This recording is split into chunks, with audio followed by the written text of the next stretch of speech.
আসসালামু আলাইকুম রহমতুল্লাহ বরকাত। আশা করি সবাই ভালো আছেন। দেখেন ওয়ার্ডপ্রেস তাদের প্লাগইন ডেভেলপমেন্টটাকে কোথায় নিয়ে গেছে আমরা আসলে দেখলেই অবাক হব। দেখেন এখানে একটা প্লাগইন আছে, সেটা হচ্ছে ডেস্কটপ মোড, যেটা দিয়ে আমরা মূলত হচ্ছে আমাদের ওয়ার্ডপ্রেসের যে ড্যাশবোর্ডটা আছে এটাকে সম্পূর্ণ কাস্টমাইজ করে আমরা ডেস্কটপ যে এনভায়রনমেন্ট ইউজ করি, যেমন উইন্ডোজ, লিনাক্স, ম্যাক ওএস, ঠিক ওই রকম একটা এনভায়রনমেন্ট তৈরি করতে পারবো। ঠিক ওই রকম বলতে একদম সম্পূর্ণ ওরকম হবে না, কিন্তু ওই রকম একটা ফিল আসবে। তো চলুন আমরা হচ্ছে সেটা করে ফেলি। তো এটা অলরেডি অ্যাক্টিভ হয়ে গেছে আমার এখানে।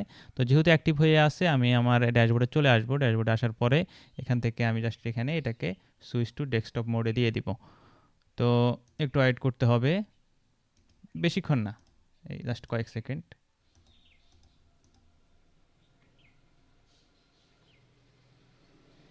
তো দেখেন সুন্দর একটা কিন্তু ওএস মোড চলে আসছে।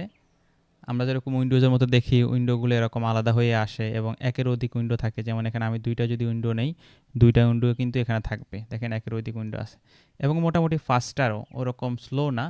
আপনি যদি একটু খেয়াল করেন এখানে কিন্তু এই যে আমাদের ফেসটা রিলোডের যে বিষয়টা সেটা কিন্তু নাই।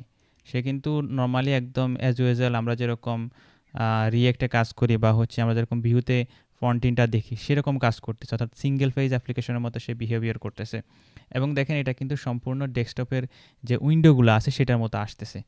এবং এখানে প্রত্যেকটা জিনিস দেখেন লোডিংটা এখানে নিচ্ছে, কিন্তু আমাদের এমনি নর্মালি সাইটে কোনো লোডিং নিচ্ছে না। তো আমরা যদি এখান থেকে একটা থিম দেই, হ্যাঁ, তো আমরা ধরেন এখান থেকে একটা থিম দিলাম।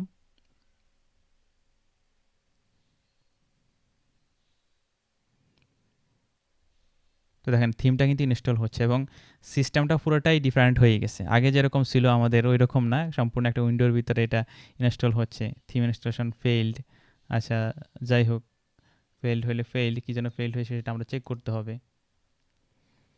তো এখানে এরকম অনেক ফাংশনালিটি আপনি পাবেন। যেমন আপনি যদি এখানে দেখেন ওএস অপশন, এখানে ওএস এর যে সেটিংগুলো আছে সেগুলো ঠিক করতে পারবেন। কালার, ব্যাকগ্রাউন্ড কালার ইত্যাদি জিনিসপত্র এগুলো আপনি ঠিক করতে পারবেন।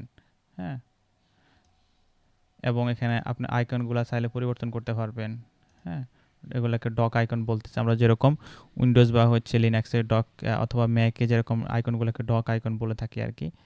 তো এখানে আমাদের ডকের ভিতরে এগুলো থাকবে কি না, নাকি অন্য জায়গায় থাকবে, নাকি হিডেন থাকবে, নাকি বোথ হিডেন এবং ডেস্কটপে থাকবে। মানে মূলত আমাদের ডেস্কটপের যে এনভায়রনমেন্টগুলো আমরা থাকে, মূলত আমাদের ডেস্কটপে যে এনভায়রনমেন্টগুলো থাকে সেই ফিল্ডটা আপনি এখানে পাবেন। তো আসলে এটা আমার চোখে পড়ছে আজকে, আমি এর আগে চেক করি নাই কখনো এরকম। তো জাস্ট চেক করলাম আর কি, আপনাদের সাথে শেয়ার করলাম বিষয়টা। ইনস্টল করে দেখতে পারেন আপনারা। তো এটা আসলে রিভিউ করার কিছু নাই, ওয়ার্ডপ্রেসের বিষয়গুলো নিয়ে রিভিউ করার কিছু নাই। তবে এদের এই জিনিসটা দেখে একটু আমার কাছে অবাক লাগলো যে প্লাগইনটাকে এরকম একটা সিচুয়েশনে নিয়ে যাওয়া বা এরকম একটা প্লাগইন তৈরি করা, যেটা দিয়ে আপনি সম্পূর্ণভাবে একদম ডেস্কটপের মতো সব কিছু ফিল পাবেন।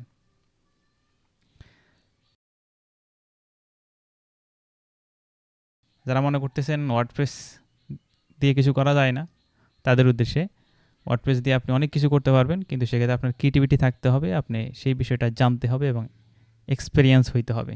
শুধু যে কাস্টমাইজেশন, ওই যে এলিমেন্টর দিয়ে টানাটানি, অক্সিজেন দিয়ে টানাটানি ইত্যাদি যে বিষয়গুলো আছে সেগুলো থেকে বের হয়ে আসতে হবে। সেগুলো থেকে বের হয়ে আসে আপনার সেই ডেভেলপমেন্টে আসতে হবে। কারণ এই বিষয়টা, এই টানাটানির বিষয়টা এখন ক্লায়েন্ট নিজেই করতে পারে।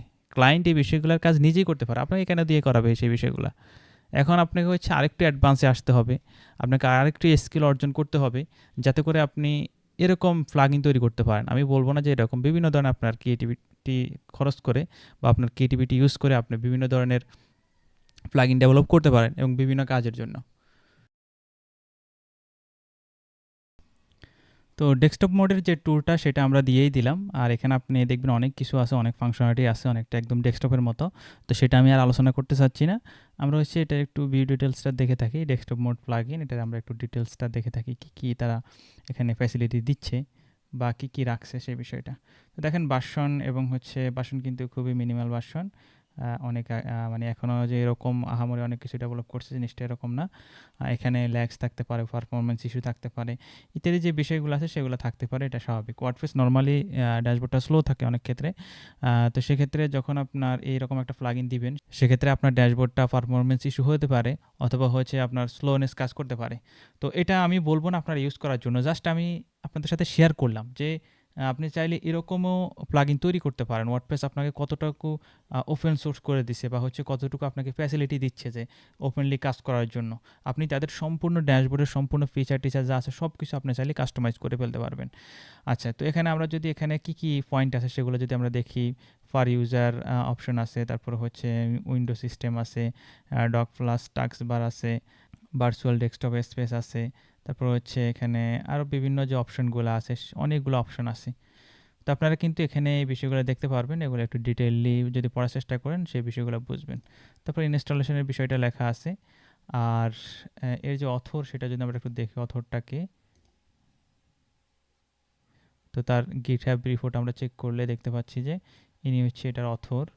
তো ওয়ার্ডপ্রেসের প্লাগইন ডেভেলপমেন্ট সেক্টরটা কিন্তু অনেক ভালো একটা সেক্টর, আপনারা এই সেক্টরে আসতে পারেন।